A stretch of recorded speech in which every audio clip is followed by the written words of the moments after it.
And how do you look back on it now?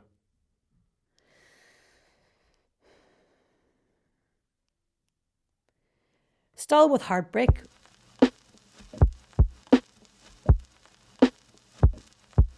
This week on Ireland Unfiltered, we have a guest that we've wanted to get on from the beginning of the series. It's Bronagh Gallagher, star of The Commitments, where she became famous, but also somebody who is one of the great figures in Irish life, really. This was an astounding interview, a really personal, political plea from Bronagh Gallagher. We talked about her life, fame, coming to terms with the commitments at such a young age. She was 17, 18 when the film came out. The realities of being a movie star and why it never really appealed to her. But then we talked, I listened when she talked about Derry and growing up in Derry during the Troubles and what Brexit is doing to that city again and what it threatens to do to Northern Ireland. And it was extraordinary to sit here and listen to it. And it was a really powerful interview. Bronagh Gallagher. Hello. It's an honour to have you on Ireland Unfiltered. Honour to be here. Thank you so much for having me. Tell me about A Bump Along the Way. It's a family project. It's a little family affair, yes. Yeah. It's my sister, my only sister, Louise. I have a brother, Paul, as well. And Louise has basically produced it from NI Screen First Feature, new talent development stuff that they've been working on for the last few years. And Louise has been working in the BBC for, Louise is about 22 years in the BBC as a radio assistant producer. And then had small children and just left the Beeb and started up her own sort of, research on what's happening in Northern Ireland, what was going on with the young writers that she was hearing about, the independent sector. So through the last 9 years, she's built up, a really strong community of people around her and a very good CV. And she's very, lovely girl, very respected.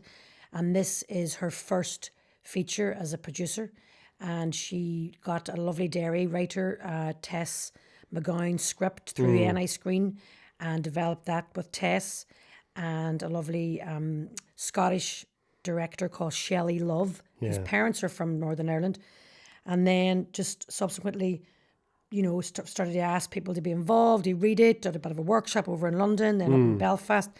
And so I was harangued in. But I mean, I wasn't meant to really be in it at the start, but the director and Louise sort of talked about it, and Louise was like, I didn't want to be sort of narcissistically, it's my sister, whatever. A lot of people didn't know we were sisters, but no, we got involved, and it was shot in 18 days in Derry, with all Derry crew, more or less, and a lot of young people in the business stepping up into heads of department, and a fantastic cameraman from Derry, Mark McCauley, who has mainly come from the documentary world, but is stepping into, a lot of great drama and feature now. And, it's a universal subject really about women and fertility issues and loneliness. And it's a lovely, I watched it last night, and it's a lovely, tender film. Really, it's a sort of a homage to Derry as well. And then the core story revolves around your character and your daughter. Maybe tell us about that.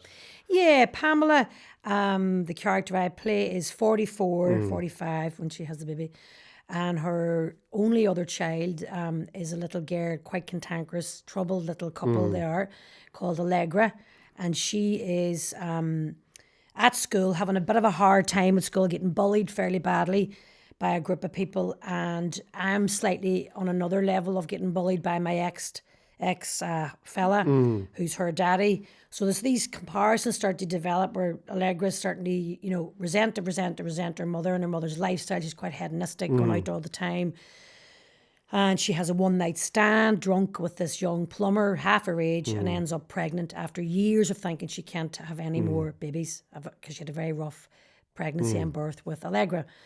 So it's basically about how the two of them sort of come of age through the strife that Allegra was going through in school, and then has a very embarrassing situation at her sort of first night out with all her gang. Realizes that, you know, her mother's vulnerable as well, because she ends up in a very vulnerable position. So yeah, you know, it's a story that, you know, seems to have just, you know, completely reached out to people, that we were blown away by the reaction. We showed it first in Belfast. We opened the Belfast Film Festival with it, and I hadn't seen the film before, so Louise was quite nervous about how I would react, you know, because I'm fussy. Okay, You know, I'm fussy. Yeah, Right. I am fussy because it's a very difficult business. Yeah. And, you know, when I can, and, you know, unless things are rough and you haven't been working for a while, you know, I try and only do work that I completely believe in. Right. And I've been fortunate enough to work with good people over the years, and a lot in theatre as well. And the kind of actor I am, I work very much from the heart, and I'm very obsessed with the truth. Yeah. And I'm very obsessed with injustice because I'm from Derry.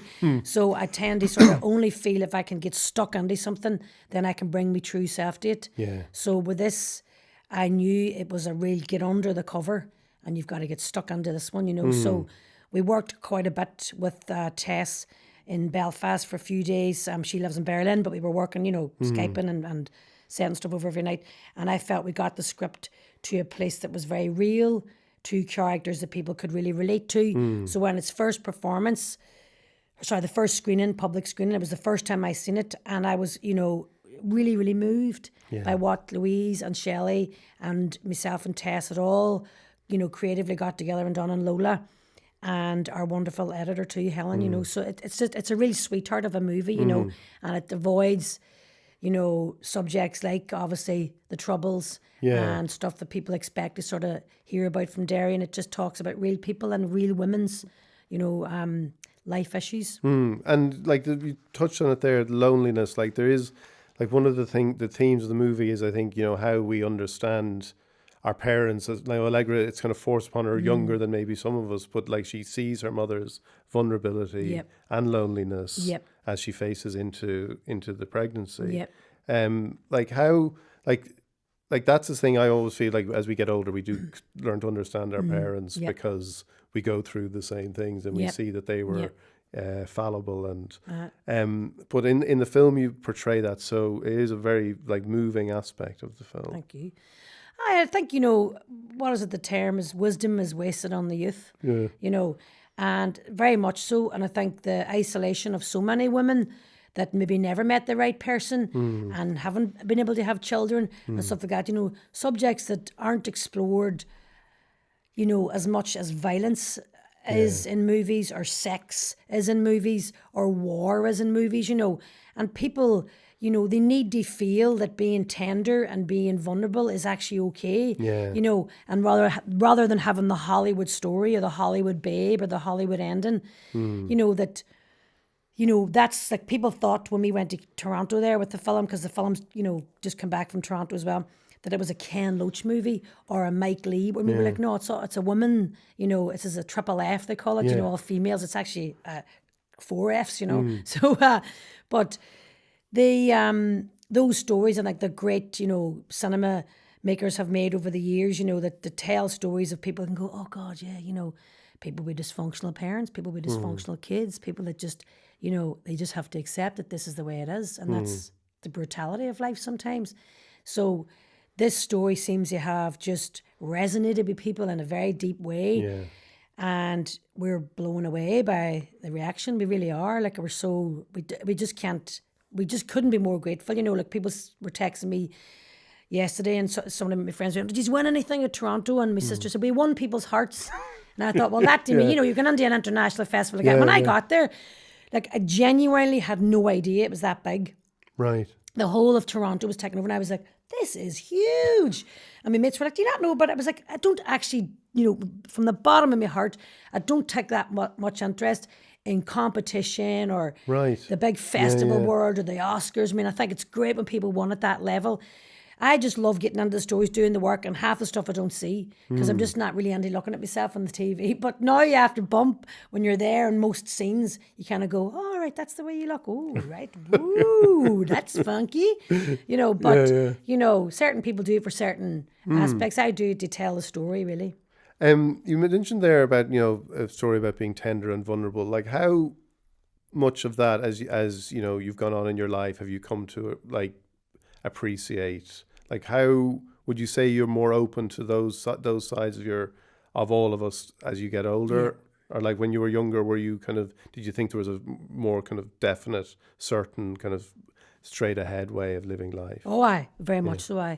Very much so. And I think when you come to your sort of 40s, you realise, right, okay, and things start to change, and you see your parents, as you say, they're getting older, but I have fantastic parents, Louise and Paul and I. But I think, acceptance is the key. And sometimes that's deeply, deeply, hard graft. It's hard graft. But I think, staying around the right people, and moving away from the wrong people. Right. And trying to keep things simple as much as you can. I'm a great believer in exercise. When you do feel those sort of vulnerable stuff coming on, yoga, meditation. I've always had a massive sort of love for yoga, and I just find that to me, it means the path. You know what I mean? And Sanskrit, and I think that to me is one way of accepting life when things don't work out, when relationships break down, or you look kind of around at your life and you go, wow, why did I waste all that time thinking about this or thinking about that, and as life speeds up, but it's also slowing down, you just realise, it is a gift, and, you can either choose to embrace it or you can abuse it. You can be abusive, you can accept abuse, or you can sit in the sun and kind of go, wow, this is, the little speck floating about in the infinitive universe, and the get into your spiritual stuff, get into sitting down and going, this is it, because, I watch myself with it too. If you internalize too much and you go deeper and deeper and deeper, then, you're in trouble. Yeah. And as my father always says, nothing stays the same, but I think vulnerability is a very important subject to discuss. I think it helps people. I think in music, I sing about stuff in my music, and people come up to me and they say, I listened to that song one morning, and it just really helped me get through the day, and that to me is like, job done. Job done, That's kind of just, I don't know, that to me is the currency of life, It doesn't matter, if you have £1 million in the bank or 20 million in the bank, you look around you, it's sort of rock stars over the years and people you adored and you love, and you think about, how vulnerable they were, and people think transference and that you need something to prove that you're a success. You just need to have it on there. That's the key. It doesn't matter how, successful you are. And was music the first place you experienced that? Because I've heard you talk about when you were growing up that it transported you. Aye. And talk to me about that, like that feeling that you got when you first became aware of what music could do to you. It's like a sort of, I find it, when I hear good music, right? When I hear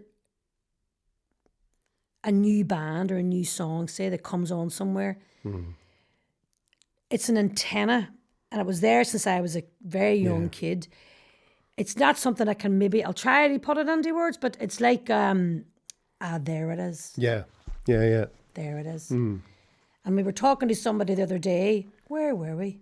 We were in Toronto, and it was gorgeous Paddy Courtney, who's in the movie as well. He plays Mr. Gibson. We were talking about something, and we were all tired, and I was struggling a bit with the jet lag. We'd been for dinner, and we were just sitting afterwards, and I was like, lads, I'm going to have to go. It was like 11:15, but I knew we had to get up really early, and then sort of thinking, and then the song comes on, and I was like, what's that? So what's that? What's that? Sorry, excuse me, what's that song? You do your Shazam, you get it out. It's just, to me, it's the be all and end all. And I've, a lot of time, for the great cinema and the great films and the great art and the great directors that we know. But for some reason, it's the music that just gets me. It's a hook, and it's like a blood force, like a life force that runs through you. I don't know even how to put it into words. But that feeling you talk about, that this is it. My father was a kind of amateur musician, and he used to say that feeling. He said, "It's the truth. It's the truth. Aye. It just hits you." Aye. I think it is, and I mean, I remember a good mate of mine in London saying to me, you know, the human voice is the least explored instrument. You know, and you see people performing like the greats, you know, for me, like Mahalia Jackson, you know, and obviously, you know, Nina Simone and, you know, Ella Fitzgerald, but Aretha Franklin, you know, I always go back to Aretha Franklin, and thank God now, you know, they've captured the Amazing Grace album on, you know, on film, and it was in the archives for years because, you know, with modern technology, thank God, Sidney Pollack's film, you know, has been made into a feature film now. There are a lot of technical issues and stuff. But it's when you see somebody at Aretha Franklin's level and you watch the film with the Southern California Community Choir, and there's a piece towards the end when she's done this huge final number. I'm not sure if it's God Will Take Care of You, but she's turning around at the end and she's in this sort of state, you know, obviously in a deeply, deeply spiritual state. And she looks around at the choir and she, you know, she's almost like a trance-like state, and she starts to sing back to them, and you can see the conductor kind of going, "Oh, it's not rehearsed," but it's this scene where she just gets this like a sea kind of momentum going, and they're singing Lazarus, and it's just the most deeply powerful piece of, you know, deep soul connecting to deep souls that I have ever seen. When you see people getting overtaken by the spirit and all that, but this is Aretha, and this is another level of an artist, you know, and this is human beings connecting with human beings, and that to me is what speaks to me. And maybe soul was the one, the blues, you know, all those artists, but I don't know. And when you see great acting as well, when somebody's, you know, giving an, I mean, I suppose it's people's souls. Yeah. It's the inner voices that we can't articulate, and think, you know. Music tends to do it in a way that's shorn of any kind of artifice or anything. It's just or technicalities, you know, and film's obviously so technical, and you've got, you know, so many other people involved, and, you know, you might do the greatest take and then there's a sound issue, there's a, you know, whatever. But it's the real deal. I remember seeing Brian Wilson once in the festival hall in London, and the band were coming on and they were introducing everybody, and he was coming out last, and I could see him in the wings from where we were sitting, and they were building up to do the big introduction. Aye. And he just walked out. He just walked out before he should have, because he was just in his own zone. He was in that zone, in that trance-like kind of state, and he just walked out and started playing. And again, you see this kind of, for him, it's the place where he kind of finds a bit of peace. I hope so, because he's extraordinary artist. I think so, and I think, you know, I often wonder, you know, if you have a creative sort of conduit going through you, you know, they're, you know, the greats that we know, you know, the greats that we've seen in the last sort of 10, 15 years, and Amy Winehouse being one of them, you know, when you are one of those people that's coming through you, because I do think it's a deep, you know, spiritual conduit. I don't know if it comes from up or down. I don't know if I believe in anything of a God, you know, vibration, let's say. But I just think people that are able to communicate that kind of pain, joy, and have that talent as well, and be able to write those words and be able to sing that way, sometimes they're the most vulnerable people, because they need protected and they need to be, you know, loved in a very, very deep way, because they're wide open. And a lot of the time, unfortunately, they're surrounded by toxicity, and they're surrounded by money grabbers and, you know, uncool people. But you know, I often wonder, you know, about protecting that kind of, when you know somebody's that kind of gift, you know, that people get around them and they protect them, as opposed to try to manipulate them and make money out of them, you know. Talk to me about where that came from, because music was handed on to you from your parents. Talk to me about the house you grew up in and the music that, like, how it was intrinsic to it. Yeah, my parents were mods, and Derry, there was a live concert on every night, you know. You would have went to the Embassy. They would have went down to the Stardust. They would have went down to the borderland Yeah. and, loads of different ballrooms around, Derry, Donegal, because we lived right obviously on the border. And, just the musicianship that we know of live show bands at that time was as good as the records. And Derry was, a port town. You'd have a lot of sailors and, American sailors coming in and coming to the dances, and these guys, my mammy and their mates would be all, look at your man's from New York, look, he's black. And they'd want to be talking, they had all the gear on, whatever, they want to talk about soul music, and these guys would have records, whatever. So that culture was going on, just pre the Troubles in the early 60s when they were all out dancing. So, as I'm sure many musicians down here as well that used to cross up and down over the border. And, top level musicians that were playing 7 nights a week. Yeah, yeah. So that was the music we grew up with. And soul and country. So that to me was like, I never knew anything but that. My mammy was always on the Aretha, James Brown, the Beatles, the early, Beatles stuff. ABBA, she loved ABBA. And Jackie Wilson, where my dad was, Andy Gordon Lightfoot. Yeah. And Bobby Gentry. And Elvis, Bobby Darn, Neil Sedaka. So that was the music of the house. So I was about 8, and I was like, where's Frida Payne's Band of Gold? I need that on a single. You hear it in the radio. Where's Aretha Franklin's Don't Play That Song for Me? She'd be getting that busted out. Dorothy Moore, Misty Blue, So that was that. So that was just me. Yeah. And that wasn't interested in boys, I was interested in dolls and, playing. But from the age of about 8, I had my wee stash and my wee earphones from Boots and my Ferguson turntable, and I was just every day after school, the homework's done, I read this on. And then I got a Ferguson up my bedroom and I just listened to the tunes, only interested in music and rock and roll. And is that what was a seed planted then? Like, is that is that what you wanted to do? The seed still planted. The seed won't go. Trying to shake it out in my ear. Jesus. No, I mean that was the start of I suppose just my hobby, my passion. And the writing the music and singing the music didn't come too much later. But come 17, and then you hear about them making a film in Dublin about a soul band. I was like, well, I'll be in that, thank you. And they were like, no, you won't. You're from Derry. It's only an accent. And like total youth conviction. Really? Without a shadow of a doubt, I was like, no, but I'll be in that. My mommy was like, Bronagh, you're at school and you're doing your O-levels and you failed them last year and you're resitting them. But I have to go to Dublin. My mum was like, Bronagh, it's wee girls from Dublin they need. But I was not gung-ho. And they finally opened up in auditions in Belfast. Roz and John, they were auditioning people in Dublin. Then they came to Belfast and they brought on all the sort of northern actors or people that were interested in drama and theatre up there. And then I got seen by Parker then a few weeks later. How many auditions did you have to do? I think the initial taping was in Belfast with Roz and John, and then down to Dublin, met Alan, taped with him, I think, and then they brought me back to the factory, and then I met Maria and Angeline, and they auditioned them in sort of.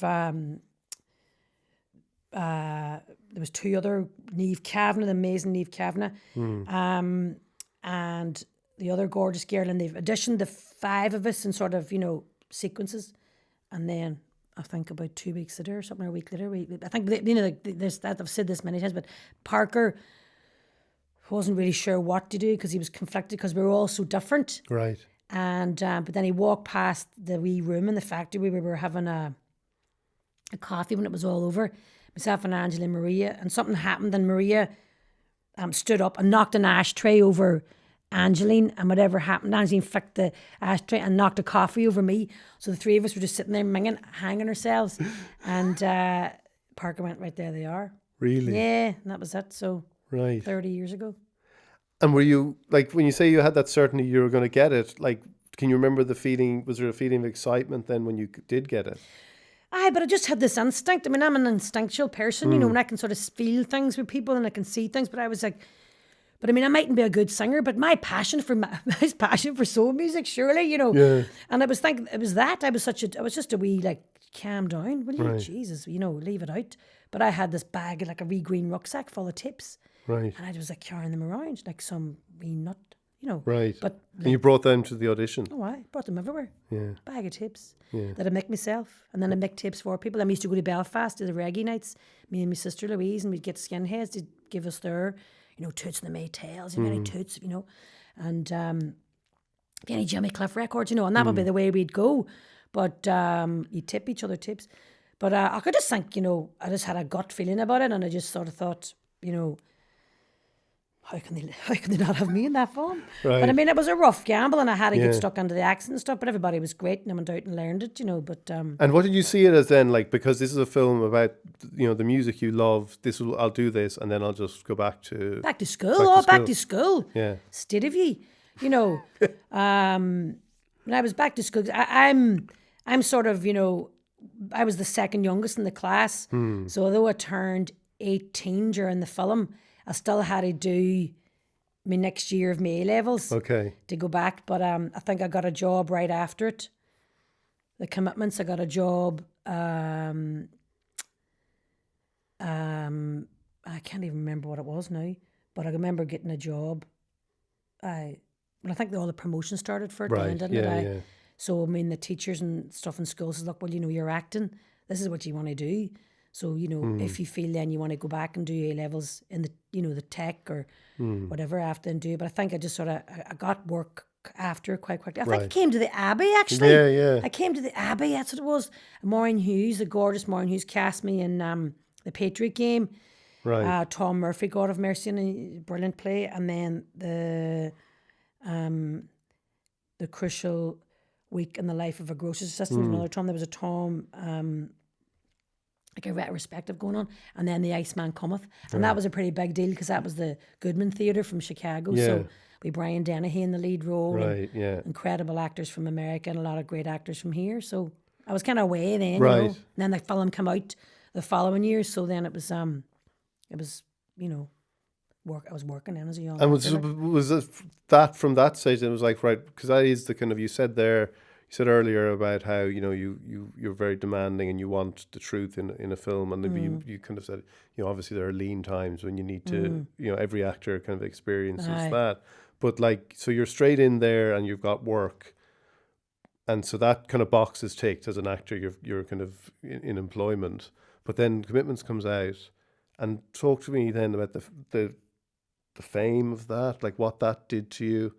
Like, was that a struggle? Because one of the themes we've had in this show is guests who've talked about, like Ardal O'Hanlon was on, and he was like, I never wanted to be famous. No way. But I had to cope with it. Yeah, I mean, Ardal's one of those people that he's instantly recognisable. Yeah. And I'm recognisable for some reason. I Yeah. just have that type of face Yeah. or characters that I've played. And I could be sitting around me a lot. I mean, not so much now, but I mean, I was the one who was always rumbled. I find it difficult because I'm actually a very private person. Yeah. And I'm actually quite a shy person, but I am very open to people.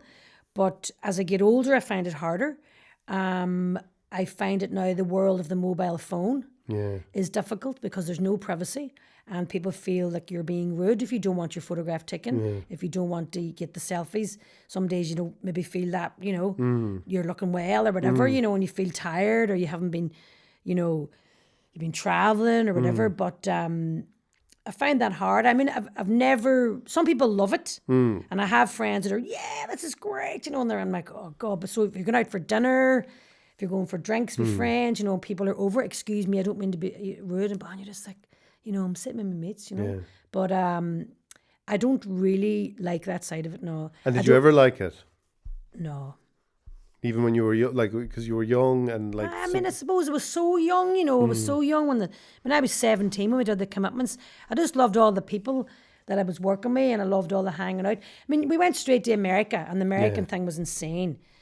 Like LA, you're staying in the Sunset Marquee, and you're 18, and you're in this massive hut, and you're hanging out with, Wilson Pickett, and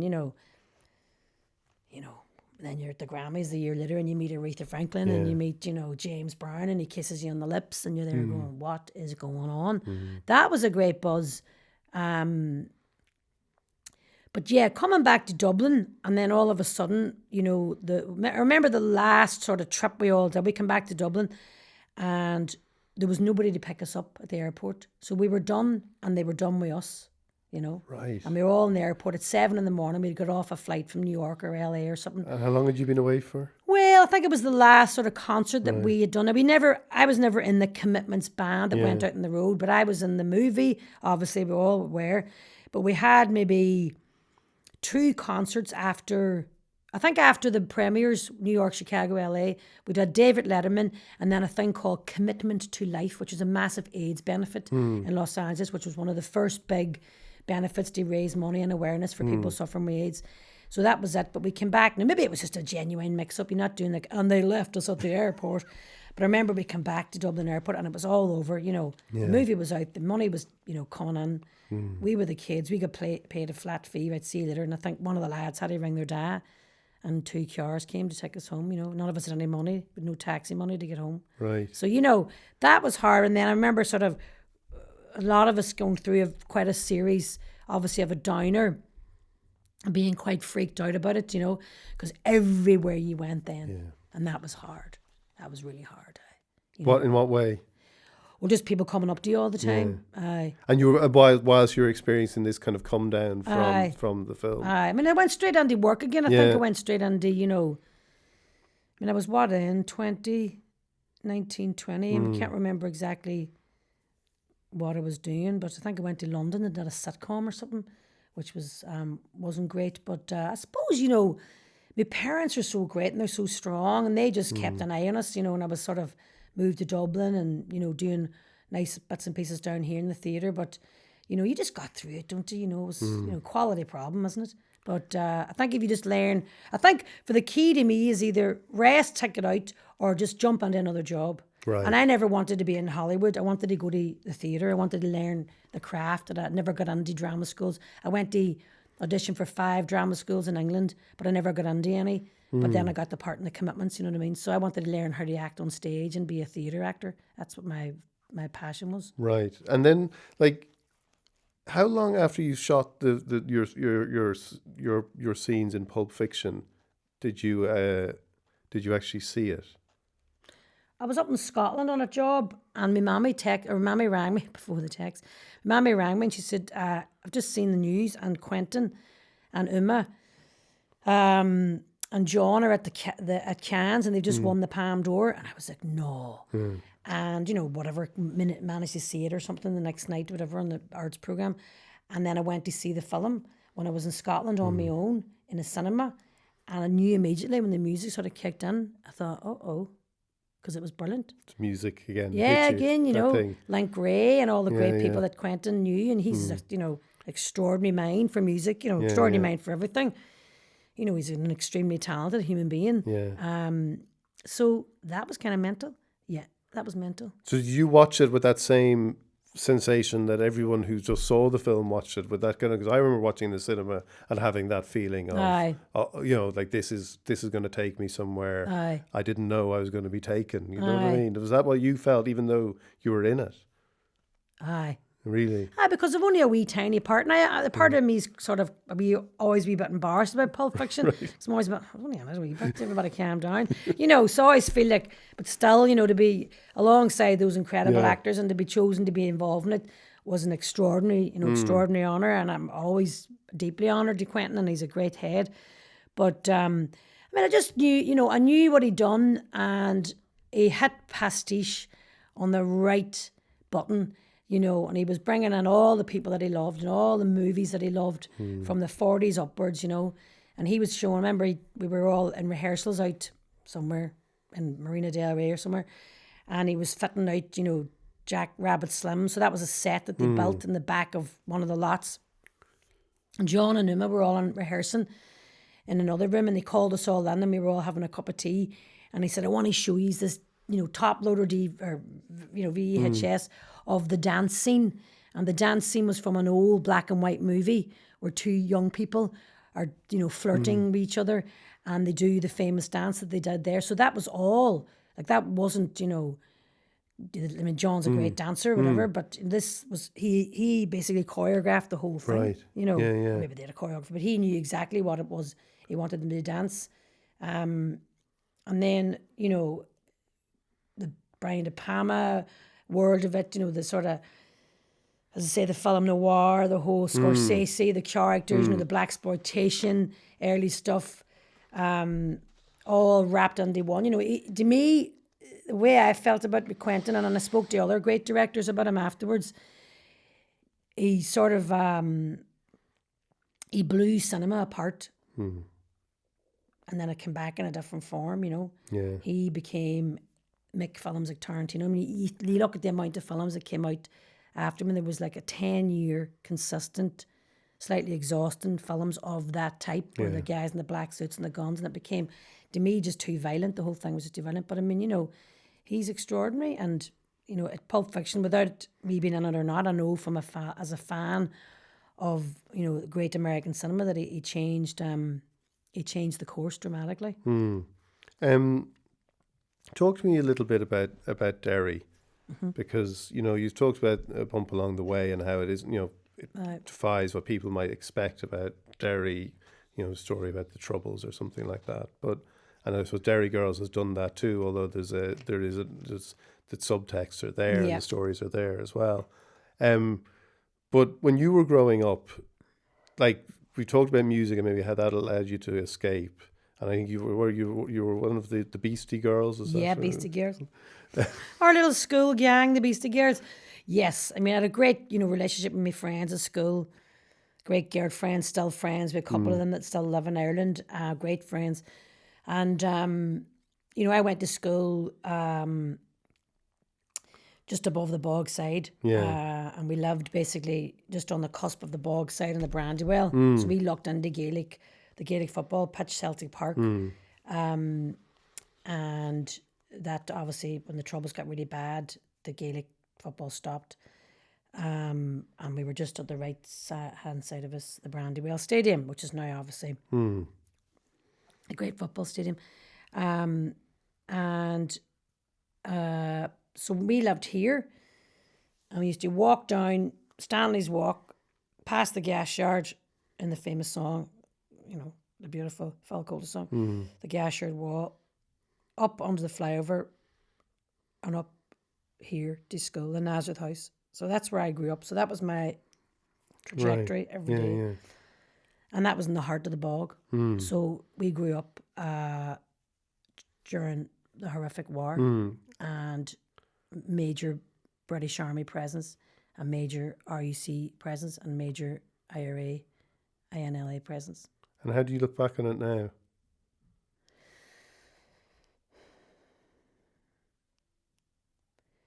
Still with heartbreak, and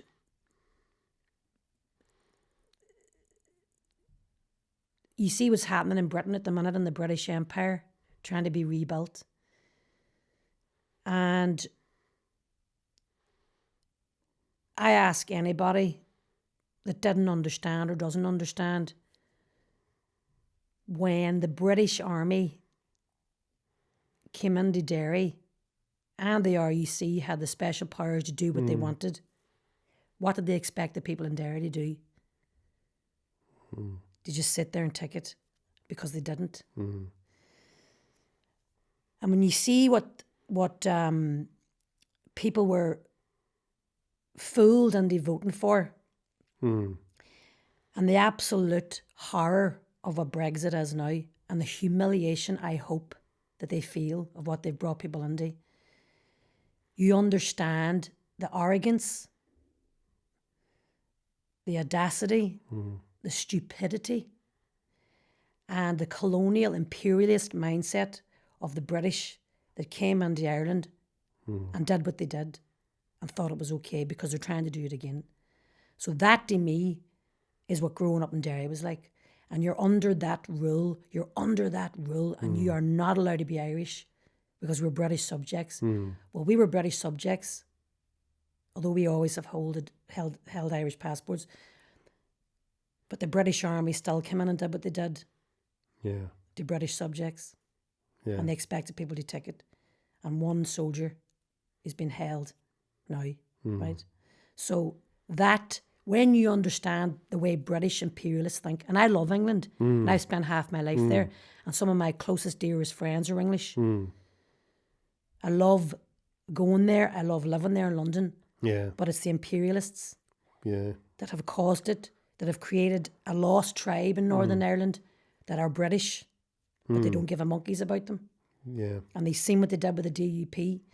So, you know, Derry people now are heartbroken because Lear McKee's death broke my parents' hearts, all of our parents' generation's heart, that are living in trauma. And a lot of our good friends, Paul Gosling, a great friend of mine, Paul's a great economist, great writer. You might know Paul. Paul said, you know, most people of your parents' generation would need trauma counselling, Yeah. right? And now I'm talking across the board here. I'm talking about all the innocent people in the Protestant communities as well, and the loyalist areas that are trying to come to terms with what happened there as well, right? People that got into the troubles and they didn't know what they were getting involved in. Young people of 16, 17 that didn't know what they were getting involved in because they seen their friend's head being blown off that day on Bloody Sunday. You know, so let's talk the talk, you know. They're trying to rebuild a British border in Northern Ireland. What are they doing, man? You know what I mean? Yeah. What are they doing? Like, what do they expect then to happen? And you've young people now in the north that are the children of the soldiers that spent 14, 15 years in British jails, that didn't have their parents around, that have no real understanding of what war is like. Yeah. But they're in an army now up there, down here, all over Ireland, that murdered a wee girl like Lyra McKee, a wee innocent, progressive, extraordinary young woman who's the future, not just of Ireland, but the future of young, politicised people, a gay person that we need to understand and, you know, put our arms around. We've done it here in Ireland. So, you know, you can talk about the North. I could tell you 1,000 horror stories about Derry, but there's so many people in the Protestant community as well that have their horror stories that don't have the strength or the representation that people in Derry did to bring the British government to the Bogside to apologise for what they did. The first time in British history that they apologised for what they did. Yeah. You know, we could talk about India as well, you know, but, you know, maybe this supposed rebuild the empire, you know, will maybe be something that they've made such an utter, you know, shambles of, that maybe a strand of humility might start to grow. You say that, and like you talked about humiliation and stuff, but of the people who are advancing the position you're talking about, like the Brexiteers and that position, they don't seem to be learning any lessons. There seems to be relentless arrogance about them, and I agree with you. But like, they are. but like, how then?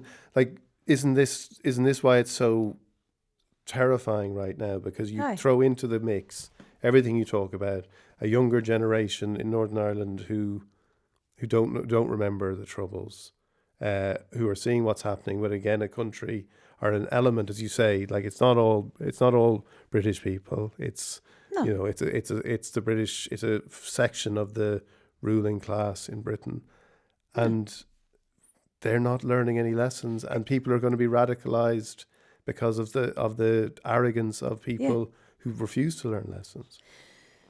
I mean, the thing about it is, you know, if you're in Westminster, and I've been in Westminster a couple of times, I have a lovely friend there who's a Lib Dem, right?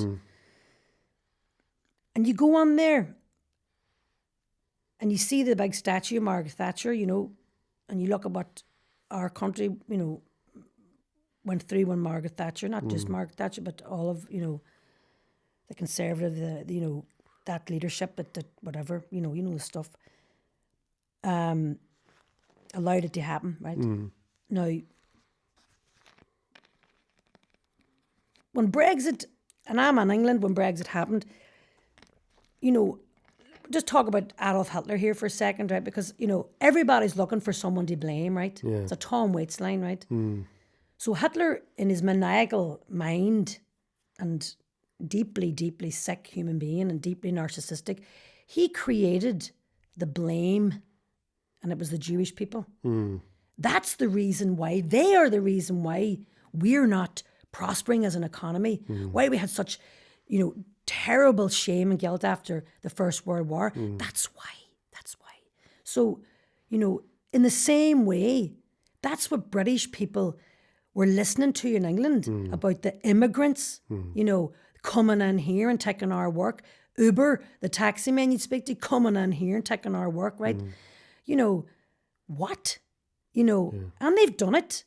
And so did Trump. They've all dished out the line, with absolutely no understanding of what's really going on. The world is developing in such a massive pace. Technology is developed in such a massive pace. The world is getting bigger with people, and people populations bigger and bigger and bigger, But it's the capitalist regime. It's the greed. The rich get richer and the poor get poorer. Whatever happens with Brexit now, it's not going to affect the people that are sitting in them benches in Westminster, because they have all a massive pension and private this and private that and big Jacob stately homes. Rees-Mogg's got his tax-free firms in Dublin. Right. Do you know what I mean? Yeah. So you see this man yesterday in the hospital, a man who's traumatised because his wee 7-day-old child can't get the treatment, and somebody like Boris Johnson comes in and, this guy attacks him. That's the only way it's going to happen. Get in their face. So, it's understanding and it's breaking down into a very, very deep way human psyche. Yeah. Because to me, you've two identical twins. You've Trump and you've Boris now in the world that have created this myth that we must blame these people because this is what's happening. And I know people from Derry that are out working in American fire brigades and the police force out there. They voted for Trump. Their parents are saying to my parents, they voted for Trump. Let's blame, the black communities, because that's what's happening, you know what I mean? Spend a bit of time in America and you'll see the way even black police officers treat young black men going up and down the street, And it's the ignorance and the racism and the deep colonial Illuminati mindset that we have to start to really challenge, and as people, not in a violent way, but anybody that's ever spoken those languages, like Martin Luther King or Bernadette Devlin, in this side of the world, Maya Angelou, these extraordinary human beings, they run out of strength sometimes to keep going because, it's much, much easier to hit, and the weaker hit, the strength, the strong people forgive and don't react. Because to me, it's much, much easier to stand up and shout and join an army of people that are hating than it is to actually stand up on your own and say, no, I don't agree with you, and sit back down, And I see stuff in Northern Ireland and I watch, the soccer fans and the NI team, I kind of go, what's all that about, Is that about sport? Is that about football? Or is that about, war?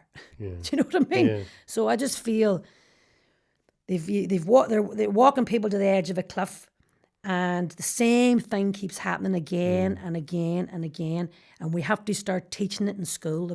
Big corporate businesses can now get people in that will break down dynamics that aren't really working. Let's talk about your boss. Your boss is a bit of a bully, right? How are you going to deal with that? This is the kind of psyche and the kind of psychological world that we need to start exploring, because it's just going to keep happening. But how do we do, you talk about that and in the north, and you mentioned the unionist community that, by the time this interview goes out, they may well have been ditched by Boris Johnson already. They will get thrown over the edge eventually. But how do we, when you talk about that conversation and talk, what do we do to actually make people on this island realize that actually the people on this island aren't each other's enemies? That sounds very airy fairy. We're not each other's enemies, but realizing that the strength is here, rather than thinking that Britain is going to save you. I don't think Britain needs to save itself. Yeah. They need to save that building on the edge of the water there. They need to save the elderly people. They need to save people in hospitals, all that. But in Ulster, the people that cost all that money, wasted money in Stormont, if you're a leader, then lead. Yeah. And Arlene Foster and all of the DUP who are just, medieval in their politics, that just on no terms will look at nationalist community leaders and see in any way a contemporary or an equal. And you're trying to run a country where these people live as well, because we're the native people. Yeah.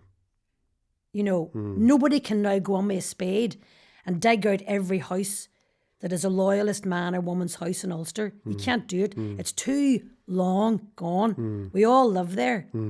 But if you can't lead a country where all them people exist, then you shouldn't be in politics. So step out of the way and stop being a bigot. And let people that want to lead. Because Martin McGuinness wanted to lead. He wanted to move forward. And regardless, Martin never hid what he was. People say, Jerry should have done this. What should the British do? Should they be completely brutally honest about everything they're involved in? All the collusion that they were involved in? All the innocent people that I know in Derry whose families were murdered, dads, because they were Catholics, by people connected to the British Army. The show's over, you know what I mean?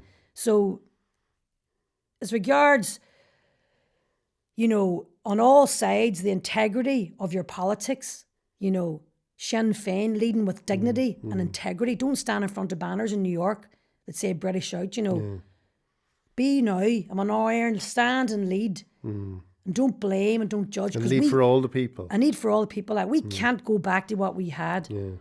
Because the velocity of what happened in Derry with that wee child, Lyra, not child, but to me, she was a wee, just starting her life out. We can't have the danger that is there in the woods waiting to come in, because there's not a strategy there that there was before. You know, it's radicalized people with bombs, and that's not what anybody wants in Northern Ireland.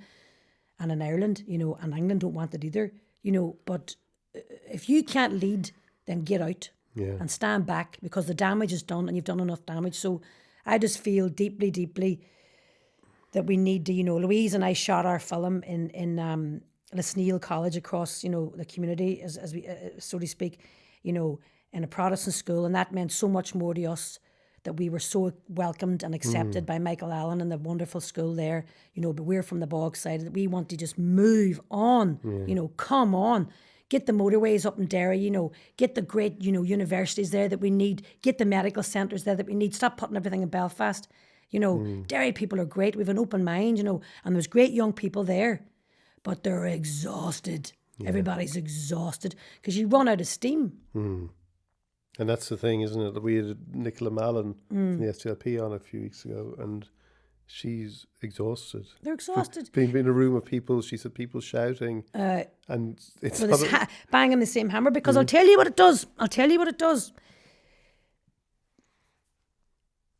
It eradicates, it eradicates and it erodes the human spirit. And once you lose that, you can't get off the ground again. And that's what I think happened to Martin McGuinness. Do you think? Aye. He went so far, and he's told me that him and Paisley were getting on great, up in Stormont, and he had a photo. I think I met him at Seamus Heaney's funeral, and Martin was our neighbour, and my mammy used to do Martin's mammy's hair, and whether or not you agreed with their politics, but if only people could see what we grew up with in the British violence coming in, and RUC Land Rovers parked outside your front door when the Orange men were marching up the town, and the one hand got this and the other hand got that, and but you have to understand that British propaganda and British history was written by the British, and anybody, they'd have to understand. You didn't live there, but you have to understand, and you must take it into consideration now what this has been created by. Bernadette Devlin said during the Troubles, before the British Army came in, she shouted in the streets, "Do not let the British in. Do not let the British, you can't trust them." And unfortunately, look what's happened. But I believe when the human spirit has gone, and, you know, when a spirit, like I keep quoting, you know, the great civil rights leaders, because that's what triggered off our Yeah. civil rights movement, you know, the spirit of somebody like Martin Luther King and all the great people around at that time, you know, to stand there and hear them people speak, all the leaders all over the world, you know, the human spirit. And he felt it. He knew he was going to get killed. And he felt it, deeply connected human being. And they did kill him, you know. Kennedy, you know, even John Lennon, people to me that were a threat to actually revolution, you know. So I just think we just need to, you know, clear the decks, because the amount of money that it's costing Northern Ireland alone, you know, emotionally the cost, that's my real worry, you know. And none of us know what's going to happen, you know, but I think we need to step down and move on. I think we'll end it there, Bronagh. Okay. Because that's a perfect message to go out on. Thank you so much. All right, thank you. That was the incredible Bronagh Gallagher. Before we go, don't forget to subscribe to Ireland Unfiltered on all the usual channels. And if you like the show, please leave a review.